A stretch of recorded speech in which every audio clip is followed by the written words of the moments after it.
स्कूलों में सरबराहान की असामियां खाली पड़ी हैं। मजीद तफसीलात जानेंगे जुनेद रियाज से। जी जुनेद, मामला ठप होकर रह गए?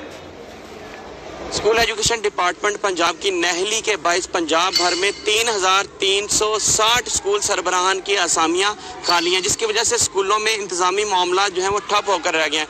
इसके ऊपर पंजाब स्कॉलर्स यूनियन ने शदीद तशवीश का इजहार किया और उन्होंने कहा कि फिलफौर इन असामियों को पुर किया जाए। इसी वजह से हम बात करेंगे पंजाब स्कॉलर यूनियन के सदर मोहम्मद अकरम सियाल हमारे साथ मौजूद है। कैसे देखते हैं? मैं ये देख रहा हूँ कि पूरे पंजाब के अंदर 3360 सीटें जो है हेड मास्टरों की खाली पड़ी हुई है, जिसमें से स्केल नंबर 17 जो है उसकी 2300 सीटें खाली पड़ी हुई है और स्केल नंबर जो 18 है उसकी 560 है और स्केल नंबर 19 की जो है वो 610 है और स्केल नंबर जो 20 है उसकी 17 सीटें जो खाली पड़ी हुई है। मैं गवर्नमेंट से मुतालबा करता हूँ कि इनके पास छाबड़े में सोना पड़ा हुआ है, वो इनको इस्तेमाल करे और इनको फौरी तौर पर जो है एडमिनिस्ट्रेटिव सीटों पर, हेड मास्टरों की सीटों पर इनको तैनात किया जाए। और ये तकरीबन पूरे पंजाब में 35,000 स्कॉलर्स हमारे पास मौजूद हैं।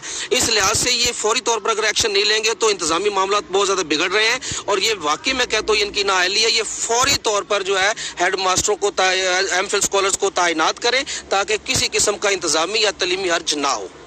जी, आपने ठीक है, बहुत शुक्रिया जुनेद रियाज तफसील करने के लिए।